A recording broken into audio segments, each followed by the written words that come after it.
this might be a good time to talk about the non-opt-in email list. Who should consider that and when? And what are the considerations to implement that? Yeah. The biggest factor there, like just in terms of sheer ROI, you need a critical mass of web traffic in order for it to even be worth like what you're spending on the tools, right? It depends on which tool you're using and what they're billing you.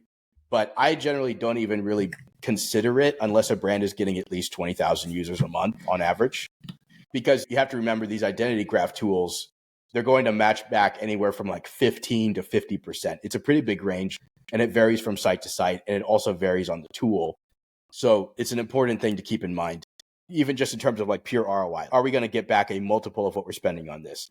On sites that are set up well and that are getting a good amount of organic traffic and paid traffic, it's not uncommon. When we set up identity resolution for Bellamy, they were getting like an 11x ROI, I think, within a 30-day period. So you should be expecting a pretty high ROI. So it could definitely be a great tool. The other thing that's good to keep in mind with these tools is that not only are they a way for you to collect more email addresses, but they're also a way for you to identify users, high intent users, and triggering automations based on high intent behaviors in a way that's way more robust than even Klaviyo can provide. So if let's say, for example, you have the Klaviyo cookie on your site and you have a cart abandonment, right?